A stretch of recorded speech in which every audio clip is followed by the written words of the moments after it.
ನಮಸ್ಕಾರ ವೀಕ್ಷಕರೇ, ನಮಗೆ ಗೊತ್ತಿರೋ ಹಾಗೆ ದ್ವಾಪರ ಯುಗ ಒಂದು 3,500ದಿಂದ 4,000 ವರ್ಷ ಒಂದು ಅಂದಾಜು ಲೆಕ್ಕದಲ್ಲಿ ಹೇಳ್ಬೋದು. ಬಟ್ ಆದರೆ ಕೆಲವೊಂದು ಆಧಾರಗಳಲ್ಲಿ ಹೇಳೋದಾದ್ರೆ ದ್ವಾಪರ ಯುಗ ಆಗ್ಬೋದು, ಇನ್ನು ತ್ರೇತಾಯುಗ, ಸತ್ಯಯುಗ ಇದೆಲ್ಲ 50,000 ವರ್ಷ, ಸುಮಾರು ಒಂದು 15,000 ವರ್ಷ, 18,000 ವರ್ಷ, 20,000 ವರ್ಷ ಈ ಥರ ಲೆಕ್ಕಾಚಾರದಲ್ಲಿದೆ. ಇನ್ನು ಕೆಲವೊಂದರ ಲೆಕ್ಕದಲ್ಲಿ ಹೇಳೋದಾದ್ರೆ ಕಲಿಯುಗನೇ 4 ಲಕ್ಷ ವರ್ಷ ಇದೆ ಅಂತ ಹೇಳ್ತಾರೆ. ಇನ್ನು ತ್ರೇತಾಯುಗ ಇದೆಲ್ಲ ಲಕ್ಷಾಂತರ ವರ್ಷಗಳಲ್ಲಿ ಲೆಕ್ಕಾಚಾರಗಳನ್ನ ಕೊಡ್ತಾರೆ. ಅದಕ್ಕೆ ಉತ್ತರ ಅನ್ನೋಗೆ ಕೆಲವೊಂದು ಸೈಂಟಿಸ್ಟ್ಗಳು ಅಧ್ಯಯನ ಮಾಡಿದ್ದಾರೆ. ರಾಮ ಸೇತು ಯಾವಾಗ ಕಟ್ಟಿದ್ರು, ರಾಮನ ಕಾಲಾವಧಿ ಏನು, ಇನ್ನು ಕೃಷ್ಣನ ಕಾಲಾವಧಿ ಏನು, ದ್ವಾಪರ ಯುಗ ಯಾವಾಗ ಆಯಿತು, ದ್ವಾರಕ ಯಾವಾಗ ಸಮುದ್ರದಲ್ಲಿ ಮುಳುಗ್ತು, ಈ ವಿಷಯಗಳ ಬಗ್ಗೆ ಅಧ್ಯಯನ ಮಾಡಿರೋ ಸೈಂಟಿಸ್ಟ್ಗಳು ಒಂದು ಅಂದಾಜು ಲೆಕ್ಕಾಚಾರ, ಎಕ್ಸಾಕ್ಟ್ ಆಗಿಲ್ಲ ಅಂದ್ರೆ ಒಂದು ಅಂದಾಜು ಲೆಕ್ಕಾಚಾರನ ಕೊಟ್ಟಿದ್ದಾರೆ. ಆ ಲೆಕ್ಕಾಚಾರಗಳನ್ನ ನಾವು ತಿಳ್ಕೊಬೇಕಾಗುತ್ತೆ. ಆಗ ಆಗಿರುವಂಥ ವಿನಾಶಗಳು ಯಾಕೆ ಸಂಭವಿಸಿದ್ವು, ಅದಕ್ಕೆ ಕಾರಣ ಏನಾಗಿತ್ತು, ಮುಂದಿನ ದಿನಗಳಲ್ಲಿ ಏನಾಗುತ್ತೆ ಅನ್ನೋದ್ರ ಬಗ್ಗೆ ನಮಗೊಂದು ಸಣ್ಣ ಮಟ್ಟಗಾದರೂ ತಿಳುವಳಿಕೆ ಅನ್ನೋದು ಬರುತ್ತೆ. ಇದರಿಂದ ಕಳೆದ 1 ಲಕ್ಷ ವರ್ಷ ಭೂಮಿ ಆಯಸ್ಸು ಅಂದ್ಕೊಂಡ್ರೆ ಎಷ್ಟೋ ಸಲ ವಿನಾಶಗಳು ಸಂಭವಿಸಿದೆ, ಪ್ರಳಯಗಳು ಆಗಿದೆ. 5ರಿಂದ 10,000 ವರ್ಷಗಳು ಒಂದು ಸಲ ಈ ರೀತಿ ವಿನಾಶಗಳು ಭೂಮಿ ಮೇಲಾಗಿದೆ. ಇದನ್ನ ಲಕ್ಷಾಂತರ ವರ್ಷಗಳ ಹಿಂದೆ ಆಗಿತ್ತು ಅಂತ ಎಷ್ಟೋ ಇದರಲ್ಲಿ ಬರೆದಿದ್ರು, ಅದನ್ನ ವಿಜ್ಞಾನಿಗಳು ನಂಬೋದಕ್ಕೆ ಸಾಧ್ಯನೇ ಇಲ್ಲ. ಏಕೆಂದ್ರೆ ಈಗಿರುವಂಥ ಪುರಾವೆಗಳು, ಕಲ್ಲುಗಳ ಮೇಲಿರುವಂಥ ಕೆತ್ತನೆಗಳಾಗ್ಬೋದು, ಇನ್ನು ವಿಗ್ರಹಗಳಾಗ್ಬೋದು, ಆಗಿನ ಕಾಲಕ್ಕೆ ಸಿಕ್ಕಿರುವಂಥ ವಿಗ್ರಹಗಳು, ಕೆತ್ತನೆಗಳೆಲ್ಲ ನೋಡಿ ಸೈಂಟಿಸ್ಟ್ಗಳು ಹೇಳೋದು ಇದು ಸುಮಾರು 5,000ದಿಂದ 10,000 ವರ್ಷಗಳು ಹಳೇದು ಅಷ್ಟೇ, ಅದಕ್ಕಿಂತ ಜಾಸ್ತಿ ಹಳೇದೇನಲ್ಲ ಅಂತ ಕಲ್ಲುಗಳ ಆಧಾರದ ಮೇಲೆ, ಕೆಲವೊಂದು ವಜ್ರಗಳು, ಹವಳಗಳು, ಈ ಆಧಾರದ ಮೇಲೆ ಸೈಂಟಿಸ್ಟ್ಗಳು ಡಿಸೈಡ್ ಮಾಡ್ತಾರೆ. ಭೂಮಿಯ ಆಯಸ್ಸು ಹೇಗೆ ಅಂತ ಸೈಂಟಿಸ್ಟ್ಗಳು ಡಿಸೈಡ್ ಮಾಡ್ತಾರೋ ಅದೇ ರೀತಿ ಈಗಿನ ಕಾಲದಲ್ಲಿ ಏನು ನಡೆದಿತ್ತು, ಇಂದಿನ ಕಾಲದಲ್ಲಿ ಏನು ನಡೆದಿತ್ತು, ಅದರ ಹಿಂದಿನ ಕಾಲದಲ್ಲಿ ಏನು ನಡೆದಿತ್ತು ಅದನ್ನು ಕೂಡ ಕಲ್ಲುಗಳ ಆಧಾರದ ಮೇಲೆ ಡಿಸೈಡ್ ಮಾಡ್ತಾರೆ, ಒಂದು ಅಂದಾಜು ಲೆಕ್ಕಾಚಾರ ಮಾಡ್ತಾರೆ. ಹಿಂದಿನ ಕಾಲದಲ್ಲಿ ಪ್ರಳಯ ಆದಾಗ್ಲೂ, ವಿನಾಶಗಳ ಆದಾಗ್ಲೂ ಎಷ್ಟೋ ಜನ ಸತ್ತಿದ್ರು, ಎಲ್ಲರೂ ಸತ್ತಿರಲಿಲ್ಲ. ಭೂಮಿ ಮೇಲೆ ಕೆಲವಷ್ಟು ಜಾಗಗಳಲ್ಲಿ ಮನುಷ್ಯರು ಬದುಕಿದ್ರು. ಅಂಥದ್ದೇ ಈಗಲೂ ಕೂಡ ಆಗುತ್ತೆ. ಮುಂದಿನ ದಿನಗಳಲ್ಲಿ ವಿನಾಶ ಅನ್ನೋದಾದ್ರೂ ಎಲ್ಲರೂ ಸಾಯೋದಿಲ್ಲ, ಕೆಲವೊಂದು ಭೂಭಾಗಗಳಲ್ಲಿ ಜನ ಉಳ್ಕೊಳ್ತಾರೆ ಅಂತಲೇ ಸೈಂಟಿಸ್ಟ್ಗಳು ಹೇಳ್ತಾ ಇರೋದು. ನಾವು ಲೆಕ್ಕ ಹಾಕೋ ಕಾಲಮಾನದ ಪ್ರಕಾರ ಈಗ ದಿನಕ್ಕೆ 24 ಗಂಟೆ 365 ದಿನ. ಆದರೆ ಹಿಂದಿನ ಕಾಲದಲ್ಲಿ ಅಂದರೆ ದ್ವಾಪರ ಯುಗ ಕಾಲದಲ್ಲಿ, ತ್ರೇತಾಯುಗ ಕಾಲದಲ್ಲಿ ದಿನಗಳ ವ್ಯತ್ಯಾಸ ಇತ್ತು, ಗಂಟೆಗಳ ವ್ಯತ್ಯಾಸ ಇತ್ತು. ಆಗಿನ ಕಾಲದಲ್ಲಿ ಭೂಮಿಯ ಕಕ್ಷೆನೇ ಬೇರೆ ಇತ್ತು ಅಂತಾನೆ ಸೈಂಟಿಸ್ಟ್ಗಳು ಹೇಳ್ತಾ ಇರೋದು. ಸೈನ್ಸ್ ಟುಡೇ 1981ರಲ್ಲಿ ಒಂದು ಆರ್ಟಿಕಲ್ ಪಬ್ಲಿಷ್ ಆಯಿತು. ಅದರಲ್ಲಿ ಕೂಡ ಕೆಲವೊಂದು ವಿಷಯಗಳನ್ನ ಮೆನ್ಷನ್ ಮಾಡಿದ್ರು. ಅದೇನಂದ್ರೆ ಚಂದ್ರ ಭೂಮಿಗೆ ತುಂಬಾ ಹತ್ರ ಇದ್ದ. ಆಗಿನ ಸಮಯ ಅಂದರೆ ಹಿಂದಿನ ಕಾಲದಲ್ಲಿ ಸುಮಾರು ಒಂದು 8,000 ವರ್ಷ 9,000 ವರ್ಷಗಳ ಹಿಂದೆ ದಿನದ ಸಮಯ ಒಂದು ದಿನಕ್ಕೆ 10 ಗಂಟೆ ಮಾತ್ರ ಆಗಿತ್ತು ಅಂತ ಸೈಂಟಿಸ್ಟ್ಗಳು ಹೇಳ್ತಾರೆ. ಅವರು ಕೆಲವೊಂದು ಹವಳಗಳನ್ನ ಪರಿಶೀಲನೆ ಮಾಡಿದ್ದಾರೆ. ಆಗಿನ ಕಾಲದ ಹವಳಗಳು ಅದಾದ್ಮೇಲೆ ಎಷ್ಟು ವರ್ಷಗಳಿಗೆ ಇದು ಡಿಫಾರ್ಮ್ ಆಗುತ್ತೆ, ಅಂದ್ರೆ ಈಗ ಕಲ್ಲುಗಳು ಯಾವ ರೀತಿ ಕೆತ್ತನೆ ಮಾಡಿಟ್ಟಿರ್ತಾರೋ ಅದು ಎಷ್ಟು ವರ್ಷಕ್ಕೆ, ಎಷ್ಟು ದಿನಗಳಿಗೆ ಈ ರೀತಿ ಡ್ಯಾಮೇಜ್ ಅನ್ನೋದು ಆಗ್ತಾ ಹೋಗುತ್ತೆ, ಇಲ್ಲ ಸವಿತಾ ಹೋಗುತ್ತೆ ಅಂತ ಒಂದು ಅಂದಾಜು ಲೆಕ್ಕಾಚಾರ ಮಾಡ್ತಾರೆ.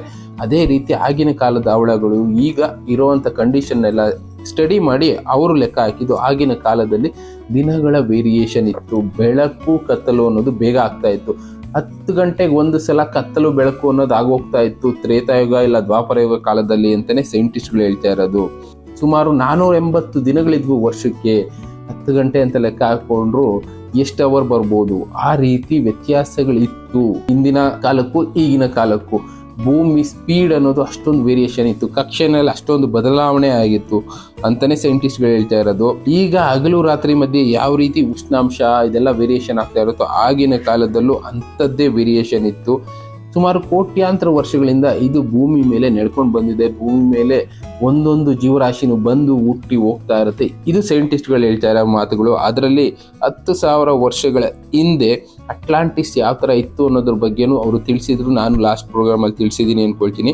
ಇನ್ನು ಅಲ್ಲಿ ಸಿಕ್ಕಿರುವಂಥ ಹವಳಗಳು, ಅದರ ಅವಶೇಷಗಳ ಆಧಾರದ ಮೇಲೆ ಸೈಂಟಿಸ್ಟ್ಗಳು ಪ್ರಳಯ ಆದಾಗ ಎಲ್ಲನೂ ನಾಶ ಆಗಿಲ್ಲ, ಕೆಲವೊಂದು ಭೂಭಾಗಗಳು ಮಾತ್ರ ನಾಶ ಆಗಿದೆ, ಕೆಲವೊಂದು ಉಳ್ಕೊಂಡಿದೆ, ಅಲ್ಲಿ ಜನಗಳು ವಾಸ ಮಾಡ್ತಾ ಇದ್ರು ಅನ್ನೋದಕ್ಕೆ ಪುರಾವೆಗಳನ್ನ ಕಂಡುಹಿಡ್ಕೊಂಡಿದ್ದಾರೆ. ಈಗ ಅಟ್ಲಾಂಟಿಸ್ ಮುಳುಗೋಗಿದ್ರು, ಅದ್ರ ಸುತ್ತಮುತ್ತ ಬೇರೆ ಬೇರೆ ಭೂಭಾಗಗಳಲ್ಲಿ ಜನ ಇದ್ರು ಅನ್ನೋದಕ್ಕೆ ಈಗಲೂ ಕೂಡ ಪುರಾವೆಗಳಿದೆ. ಇದ್ರ ಜೊತೆಗೆ ಕಕ್ಷೆ ಬದಲಾವಣೆ ಆದಾಗ ದಿವಸ ಗಂಟೆಗಳು ಸಹ ಬದಲಾಗುತ್ತೆ. ಇದನ್ನ ಕೂಲಂಕುಷವಾಗಿ ಪರಿಶೀಲಿಸಿದ ವಿಜ್ಞಾನಿಗಳಿಗೆ ಗೊತ್ತಾಗಿದ್ದು, ನಮ್ಮ ಹಿಂದಿನ ಕಾಲದಲ್ಲಿ ತುಂಬಾ ಮುಂದುವರಿದ ಜನಾಂಗ ಅನ್ನೋದು ಇತ್ತು. ಅಂದರೆ ಅಡ್ವಾನ್ಸ್ ಟೆಕ್ನಾಲಜಿ ಬಳಸ್ತಾ ಇದ್ದಂಥ ಎಷ್ಟೋ ಇತ್ತು. ಅದು ಏಲಿಯನ್ಸ್ ಇಂದ ಬಂದು ಭೂಮಿ ಮೇಲೆ ಬದುಕಿದ್ದಂಥ ಜನಾಂಗ ಆಗ್ಬೋದು, ಇಲ್ಲ ಇಲ್ಲೇ ಹುಟ್ಟಿ ಬೆಳೆದಂಥ ಜನಾಂಗ ಆಗ್ಬೋದು. ಕೆಲವೊಂದು ಅಡ್ವಾನ್ಸ್ ಟೆಕ್ನಾಲಜಿಗಳನ್ನ ಅವರು ಬಳಸ್ತಾ ಇದ್ರು ಅನ್ನೋದಕ್ಕೆ ಇವರು ಸಾಕ್ಷಿಗಳನ್ನ ಕಂಡುಕೊಂಡಿದ್ದಾರೆ. ಈಗ ನಾವು ಕಲ್ಕೆತ್ತಿನಲ್ಲಿ ನೋಡ್ಬೋದು, ಪುಷ್ಪಕ ವಿಮಾನ ಇತ್ತು, ರಾವಣನ ನಂತರ ಪುಷ್ಪಕ ವಿಮಾನ ಇತ್ತು ಅಂತ. ಪುಷ್ಪಕ ವಿಮಾನ ಇವಾಗ ವಿಮಾನ ಕಂಡುಹಿಡಿದಿದ್ದಲ್ವಾ ಅಂತ ನಾವು ಅನ್ಕೋಬಹುದು. ಒಂದು 150 ವರ್ಷ ಆಗಿರ್ಬೋದು ವಿಮಾನ ಕಂಡುಹಿಡಿದು ಒಂದು ಅಂದಾಜಲ್ಲಿ. ಆದರೆ ಆಗಿನ ಕಾಲದಲ್ಲಿ ರಾವಣನ ಹತ್ರ ಪುಷ್ಪಕ ವಿಮಾನ ಇತ್ತು. ರಾವಣ ಇಲ್ಲಿಂದ ಕೈಲಾಸ ತನಕ ಆ ಪುಷ್ಪಕ ವಿಮಾನದಲ್ಲಿ ಹಾರ್ಕೊಂಡು ಹೋಗ್ತಾ ಇದ್ದ. ನೆಕ್ಸ್ಟ್ ಸೀತೆನ ಎತ್ಕೊಂಡು ಹೋಗುವವರು ಅದೇ ಪುಷ್ಪಕ ವಿಮಾನ ಬಳಸಿದ್ದ ಅಂತ ಎಲ್ಲರಿಗೂ ಗೊತ್ತು. ಅಂದರೆ ಆಗಿನ ಕಾಲದಲ್ಲಿ ಟೆಕ್ನಾಲಜಿ ಅನ್ನೋದು ತುಂಬ ಅಡ್ವಾನ್ಸ್ ಆಗಿತ್ತು. ಇನ್ನು ಅಟ್ಲಾಂಟಿಸ್ ಬಗ್ಗೆ ಅಂತೂ ನಮಗೆ ಗೊತ್ತಿರೋದೆ. ಆಗಿನ ಮ್ಯಾಥಮೆಟಿಷಿಯನ್ ತುಂಬ ಅಡ್ವಾನ್ಸ್ ಲೆವೆಲಲ್ಲಿ ಮ್ಯಾಥಮೆಟಿಕ್ಸ್ನ ಅವರು ಫಾಲೋ ಮಾಡ್ತಾ ಇದ್ರು. ಗ್ರಹಗಳು ಯಾವ ರೀತಿ ಟ್ರಾವೆಲ್ ಮಾಡುತ್ತೆ ಅನ್ನೋದನ್ನು ಒಂದೊಂದು ಸೆಕೆಂಡನ್ನು ಕೂಡ ಅವರು ಅಧ್ಯಯನ ಮಾಡ್ತಾ ಇದ್ರು. ಅದಾದಮೇಲೆ ಭೂಮಿನ ಸರ್ವನಾಶಕ್ಕೂ ಕೂಡ ಅವರೇ ಕಾರಣ ಆದರು ಅಂತ ಕೆಲವೊಂದು ಗ್ರಂಥಗಳಲ್ಲಿ ಹೇಳುತ್ತೆ. ಬೈಬಲಲ್ಲೂ ಕೂಡ ಕೆಲವೊಂದು ಗೂಢಾರ್ಥದಲ್ಲಿ ತಿಳಿಸಿದ್ದಾರೆ. ಕಾರಣ ಅವರು ಏನೋ ಒಂದು ಕಂಡುಹಿಡಿಯೋದಕ್ಕೋಗಿ ಅದರಿಂದ ಭೂಮಿಗೆ ನಷ್ಟ ಅನುಭವಿಸಿದೆ, ವಿನಾಶಗಳಾಗಿದೆ ಅಂತಲೇ ಅವರು ತಿಳಿಸಿರೋದು. ಆಗಿನ ಕಾಲದಲ್ಲೂ ಕೂಡ ಈ ಅಡ್ವಾನ್ಸ್ಡ್ ಟೆಕ್ನಾಲಜಿಯಿಂದ ಪರಿಸರ ಅನ್ನೋದು ನಾಶ ಆಗ್ತಾ ಇತ್ತು. ಪರಿಸರ ನಾಶ ಆಗೋದ್ರ ಜೊತೆಗೆ ಹವಾಮಾನ ಅಂದರೆ ನೇಚರಲ್ಲಿ ವೇರಿಯೇಷನ್ ಅನ್ನೋದು ಆಗ್ತಾ ಇತ್ತು. ಮಳೆಗಾಲ, ಬೇಸಿಗೆ ಕಾಲ ಇದೆಲ್ಲ ವೇರಿಯೇಷನ್ ಆಗ್ತಾ ಇತ್ತು. ಇದೆಲ್ಲದರಿಂದ ಕೂಡ ಪ್ರಕೃತಿ ಅವಾಗಲೂ ಕೂಡ ರಿಯಾಕ್ಟ್ ಮಾಡಿದೆ ಅಂತಲೇ ಇವರು ತಿಳಿಸ್ತಾ ಇರೋದು. ಕಾರಣ ಇಷ್ಟೇ, ಆಗಿನ ಕಾಲದಲ್ಲೂ ಯುದ್ಧಗಳು ನಡೀತಾ ಇದ್ವು. ಅದ್ರ ಜೊತೆಗೇನೆ ಕೆಲವೊಂದು ಅಸ್ತ್ರಗಳನ್ನ ಬಳಸ್ತಾ ಇದ್ರು. ನಮ್ಗೀಗ ಗೊತ್ತಿರೋಂಗೆ ಸತೀಶ್ ಸರ್ ತಿಳಿಸ್ಕೊಟ್ಟಿದ್ದಾರೆ. ಇನ್ನು ಎಷ್ಟೋ ಪ್ರೋಗ್ರಾಮ್ಗಳನ್ನ ನಾವು ಅರ್ಥ ಮಾಡ್ಕೊಂಡಿದ್ದೀವಿ. ಏನಂದರೆ ಆಗಿನ ಕಾಲದಲ್ಲಿ ಅಣ್ವಸ್ತ್ರಗಳನ್ನ ಬಳಸ್ತಾ ಇದ್ರು. ಆಸ್ಟ್ರೇಲಿಯಾದಲ್ಲಿ ಅಣ್ವಸ್ತ್ರಗಳನ್ನ ರೆಡಿ ಮಾಡ್ತಾ ಇದ್ರು, ಅದನ್ನ ಬಳಸ್ತಾ ಇದ್ರು. ಅಣ್ವಸ್ತ್ರಗಳನ್ನ ಬಳಸ್ತಾ ಇದ್ದಿದ್ರಿಂದ ಭೂಮಿ ಮೇಲೆ ರಿಯಾಕ್ಷನ್ ಅನ್ನೋದು ಬೇರೆ ಬೇರೆ ರೀತಿಯ ಆಗ್ತಾ ಇತ್ತು. ಇದರಿಂದ ಕೂಡ ಪರಿಸರಕ್ಕೆ ತುಂಬಾನೇ ಡ್ಯಾಮೇಜ್ ಆಗ್ತಾ ಇತ್ತು. ಆಗಿನ ಕಾಲದಲ್ಲಿ ಇದೆಲ್ಲ ನಡೆದಿದ್ದರಿಂದ ಪ್ರಕೃತಿ ರಿಯಾಕ್ಷನ್ ಮಾಡಿ ಕೆಲವೊಂದು ಭೂಭಾಗಗಳನ್ನ ಮುಳುಗುವ ಹಾಗೆ ಮಾಡ್ತು ಅಂತಾನೆ ಇವರು ಹೇಳ್ತಾ ಇರೋದು. ಮಹಾಭಾರತದಲ್ಲಿ ಶ್ರೀಕೃಷ್ಣ ಪರಮಾತ್ಮನು ಮುಂದೆ ಸಂಭವಿಸಲಿರೋ ಪ್ರಳಯದ ಬಗ್ಗೆ ತಿಳಿಸ್ತಾನೆ. ಆಗಿನ ಕಾಲದಲ್ಲಿ ನಡೆದಿರುವಂಥದ್ದು ದ್ವಾರಕಾಪಟ್ಟಣ ಮುಳುಗುವುದರ ಬಗ್ಗೆ ಮಹಾಭಾರತ ಯುದ್ಧ ನಡೆದ 36 ವರ್ಷಗಳ ನಂತರ ದ್ವಾರಕಾಪಟ್ಟಣ ಮುಳುಗುತ್ತೆ ಅನ್ನೋದ್ರ ಬಗ್ಗೆ ಕೆಲವೊಂದು ವಿಷಯಗಳನ್ನ ಮೊದಲೇ ಕೃಷ್ಣ ಪರಮಾತ್ಮ ಅರ್ಜುನನ ಜೊತೆ ಡಿಸ್ಕಸ್ ಮಾಡಿರೋ ವಿಷಯಗಳನ್ನ ಇವರು ಹೇಳ್ತಾರೆ. ದಡಕ್ಕೆ ಬಂದು ಅಪ್ಪಳಿಸುತ್ತಿದ್ದ ಸಮುದ್ರದ ಅಲೆಗಳು ಇದ್ದಕ್ಕಿದ್ದ ಹಾಗೆ ತನ್ನ ನಿಸರ್ಗದ ತಡೆಗಳನ್ನು ಭೇದಿಸಿ ಮುನ್ನುಗ್ಗಿತ್ತು. ಅಂದ್ರೆ ಈಗ ಸುನಾಮಿ ಯಾವ ತರ ಬರ್ತಾ ಇದೆಯೋ ಅದೇ ರೀತಿ ಸುನಾಮಿ ಅನ್ನೋದು ಬಂದಿತ್ತು. ಸಮುದ್ರವು ಸುಂದರವಾದ ದ್ವಾರಕಾ ನಗರದ ರಸ್ತೆಗಳಲ್ಲೆಲ್ಲ ತುಂಬೋಗಿತ್ತು. ಊರೆಲ್ಲ ಸಮುದ್ರದ ನೀರಿನಿಂದ ಆವೃತ ಆಗಿತ್ತು.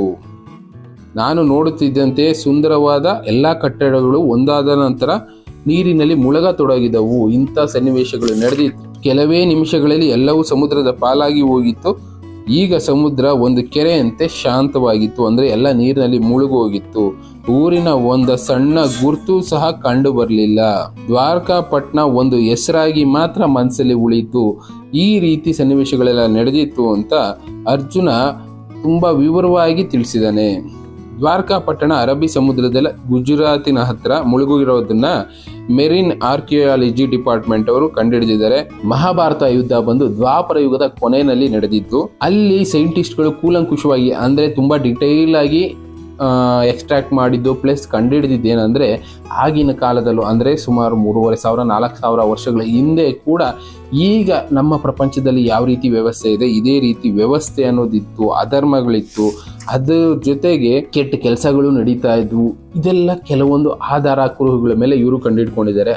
ಆಗ ಹೇಗೆ ಶ್ರೀ ಕೃಷ್ಣ ಪರಮಾತ್ಮ ಹೇಳಿದನೋ ಅಧರ್ಮ ಜಾಸ್ತಿ ಆದಾಗ ಧರ್ಮನ ಸಂಸ್ಥಾಪನೆ ಮಾಡೋದಿಕ್ಕೆ ದೇವರು ಒಂದಲ್ಲ ಒಂದು ಅವತಾರದಲ್ಲಿ ಬಂದು ಅಧರ್ಮನ ನಾಶ ಮಾಡಿ ಧರ್ಮನ ಸಂಸ್ಥಾಪನೆ ಮಾಡ್ತಾನೆ ಅಂತ, ಅದೇ ರೀತಿ ಆಗಿನ ಕಾಲದಲ್ಲೂ ಕೂಡ ಅಧರ್ಮನ ನಾಶ ಮಾಡಿ ಧರ್ಮ ಸಂಸ್ಥಾಪನೆ ಮಾಡೋದಕ್ಕೆ ಕೃಷ್ಣ ಬಂದಿದ್ದ. ದ್ವಾಪರ ಯುಗದಲ್ಲಿ ಅಧರ್ಮನ ನಾಶ ಮಾಡಿದ. ಅಧರ್ಮದ ಕೊನೆ ಆದ ಮೇಲೆ ಯುಗ ಪರಿವರ್ತನೆ ಆಗಬೇಕಾಗಿತ್ತು. ಆ ಯುಗ ಪರಿವರ್ತನೆನೇ ಈಗ ನಾವಿರುವಂಥ ಕಲಿಯುಗ.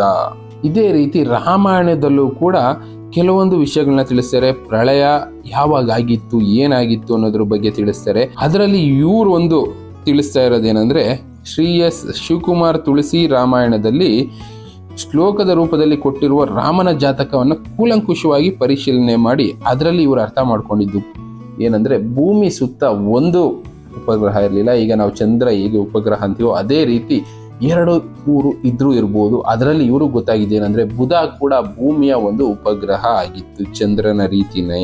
ಆ ಬುಧ ಗ್ರಹ ಭೂಮಿ ಸುತ್ತ ಸುತ್ತನೇ ಇತ್ತು. ಆ ಬುಧ ಗ್ರಹ ಭೂಮಿ ಸುತ್ತ ಸುತ್ತುತ್ತಾ ಇದ್ರೆ ಮಾತ್ರ ಆಗಿನ ರಾಮನ ಜಾತಕಕ್ಕೆ ಮ್ಯಾಚ್ ಆಗುತ್ತೆ. ಇದೇ ವಿಷಯದ ಬಗ್ಗೆ ಆಸ್ಟ್ರಿಯಾದ ಇಂಜಿನಿಯರ್ಸ್ ಹೆನ್ಸ್ ಹೋಯರ್ ಬಿಗರ್ ಎಂಬುವರು 20ನೇ ಶತಮಾನದಲ್ಲಿ ಕೂಡ ತಿಳಿಸಿದ್ದೇನೆಂದ್ರೆ ಭೂಮಿಗೆ ಒಂದಕ್ಕಿಂತ ಜಾಸ್ತಿ ಉಪಗ್ರಹಗಳಿತ್ತು. ಅದರಲ್ಲಿ ಚಂದ್ರ ಕೂಡ ಸುಮಾರು 13,500 ವರ್ಷಗಳ ಹಿಂದೆ ಭೂಮಿಯ ಉಪಗ್ರಹ ಆಗಿರೋದು. ಅಷ್ಟು ವರ್ಷದ ಮುಂಚೆಯಿಂದ ಮಾತ್ರ ಇರೋದು, ಅದಕ್ಕೆ ಮುಂಚೆ ಭೂಮಿಯ ಉಪಗ್ರಹ ಬೇರೆ ಬೇರೆ ಇತ್ತು ಅಂತಾನೆ ಈ ಸೈಂಟಿಸ್ಟ್ ತಿಳಿಸಿರೋದು. ರಾಮಾಯಣದಲ್ಲಿ ಕೊಟ್ಟಿರೋ ಶ್ರೀರಾಮನ ಜಾತಕ ಶ್ಲೋಕದ ಪ್ರಕಾರ ಅಶ್ವಮೇಧ ಯಾಗ ಮೊದಲುಗೊಂಡ 12 ಮಾಸಗಳ ಕಳೆದ ನಂತರ ಚೈತ್ರ ನವಮಿಯ ದಿನ ಅದಿತಿ ದೇವತಾಕಾರದ ಪುನರ್ವಸು ನಕ್ಷತ್ರದಲ್ಲಿ ಚಂದ್ರ ಸಮೇತನಾದ ಗುರುವು ಕರ್ಕಾಟಕ ಲಗ್ನದೊಂದಿಗೆ ಕೂಡಿದವನಾಗಿದ್ದು 5 ಗ್ರಹಗಳು ಉಚ್ಚರಾಶಿ ಸ್ಥಿರವಾಗಿರುವಾಗ ಸರ್ವಲೋಕ ನಮಸ್ಕೃತವಾದ ಇಕ್ವಾಕ್ಷು ಕುಲವರ್ಧನನಾದ ವಿಷ್ಣುವಿನ ಅರ್ಧಾಂಶದಿಂದ ಅಥವಾ ತುರಿಮಾಂಶದಿಂದ ಕೂಡಿರುವ ಮಹಾಭಾಗವಾದ ಶ್ಯಾಮಲವರ್ಣನಾದ ಮಹಾಪುರುಷನನ್ನು ಕೌಸಲ್ಯಾದೇವಿಯು ಪ್ರಸವಿಸಿದಳು ಅಂತ ಬಾಲಕಾಂಡ ಸರ್ಗ 18ನೇ ಅಧ್ಯಾಯದಲ್ಲಿ ಶ್ಲೋಕ 8 ಮತ್ತು 11ರಲ್ಲಿ ತಿಳಿಸಿದ್ದಾರೆ. ಭಾರತದ ಪ್ರಾಚೀನ ಗ್ರಂಥ ಆದ ರಾಮಾಯಣದಲ್ಲಿ ಸೂರ್ಯ ಸಿದ್ಧಾಂತನ ಫಾಲೋ ಮಾಡ್ತಾ ಇದ್ರು. ಸೌರವ್ಯೂಹ ಸ್ಟಡಿ ಮಾಡುವಾಗ ಸೂರ್ಯ ಸಿದ್ಧಾಂತ, ಚಂದ್ರ ಸಿದ್ಧಾಂತ ಅಂತ 2 ಸಿದ್ಧಾಂತ ಇದೆ. ಈಗ ನಮ್ಮಲ್ಲಿ ಪಂಚಾಂಗ ಯಾವ ರೀತಿ ಬರೀತಾರೋ ಅದೇ ರೀತಿ ಆಗಲೂ ಕೂಡ ಪಂಚಾಂಗಗಳು ಬರೀತಾ ಇದ್ರು. ಆಗ ಅವ್ರು ಫಾಲೋ ಮಾಡ್ತಾ ಇದ್ದಿದ್ದು ಸೂರ್ಯ ಸಿದ್ಧಾಂತ. ಆ ಶ್ಲೋಕದಲ್ಲಿ ಅವರು ತಿಳಿಸಿರುವಂಥದ್ದು ಇದು. ಅದರಲ್ಲಿ ಇವರು ಕೂಡ ಕೆಲವೊಂದು ಕುಂಡಲಿಗಳನ್ನ ಯಾವ ರೀತಿ ಇತ್ತು ಅನ್ನೋದನ್ನ ಇಲ್ಲಿ ತೋರಿಸ್ತಾರೆ. ರಾಮನ ಜಾತಕದ ಬಗ್ಗೆ ಇವರು ತಿಳಿಸ್ತಾರೆ. ರಾಮನ ಜಾತಕದಲ್ಲಿ ಈ ರೀತಿ ಇತ್ತು. ಅದರ ಪ್ರಕಾರ ಬುಧ ಕೂಡ ಭೂಮಿಯ ಉಪಗ್ರಹ ಆಗಿತ್ತು ಅಂತ ಇವ್ರು ತಿಳಿಸ್ತಾ ಇರೋದು. ಅದಕ್ಕೆ ಬುಧನನ್ನ ಇಂದ್ರಜ ಅಂತ ಕರೀತಾ ಇದ್ರು, ಚಂದ್ರನ ಮಗ ಅಂತ ಕೂಡ ಕರೀತಾ ಇದ್ರು. ಇನ್ನ ವಾಲ್ಮೀಕಿ ಕೊಟ್ಟಿರುವಂತ ಗ್ರಹಗಳು ಚಲನ ವಲನ ಚೆಕ್ ಮಾಡೋದಾದ್ರೆ ಅದರಲ್ಲೂ ಕೂಡ ಕೆಲವೊಂದು ವಿಷಯಗಳನ್ನ ಅರ್ಥ ಮಾಡ್ಕೋಬೇಕಾಗುತ್ತೆ. ಅದರಲ್ಲಿ ಇವ್ರು ತಿಳಿಸ್ತಾ ಇರೋದು ಬುಧ ಕೂಡ ಭೂಮಿ ಸುತ್ತ ಸುತ್ತುತ್ತಾ ಇತ್ತು. ನಾವು ಲಾಸ್ಟ್ ಪ್ರೋಗ್ರಾಮ್ ಅಲ್ಲಿ ನಿಮಗೆ ತಿಳಿಸಿದ್ವಿ ಶುಕ್ರ ಗ್ರಹ ಗುರುವಿನ ಒಂದು ಉಪಗ್ರಹ ಆಗಿತ್ತು. ಗುರುವಿನಿಂದ ಸಪರೇಟ್ ಆದ ಒಂದು ಪಾರ್ಟ್ ಶುಕ್ರ ಗ್ರಹ ಆಯ್ತು ಅಂತ ತಿಳಿಸಿದ್ವಲ್ಲ. ಆ ಶುಕ್ರ ಗ್ರಹ ಭೂಮಿಯ ಪಕ್ಕದಲ್ಲಿ ಪಾಸ್ ಆಯ್ತು. ಆ ರೀತಿ ಪಾಸ್ ಆಗುವಾಗ ಬುಧ ಮತ್ತೆ ಶುಕ್ರನ ಮಧ್ಯೆ ಇದ್ದಂತ ಗ್ರಾವಿಟೇಷನಲ್ ಫೋರ್ಸ್ ಇಂದ 2 ಗ್ರಹಗಳು ಸ್ವಲ್ಪ ಹಿಂದೆ ಮುಂದೆ ಅದು. ಆಗ ಬುಧ ಗ್ರಹ ಭೂಮಿಯಿಂದ ಆಚೆ ಹೋಗಿ ಸೂರ್ಯನ ಸುತ್ತೋ ಅಂತ ಕಕ್ಷೆಗೆ ಸೇರ್ಕೊಳ್ತು.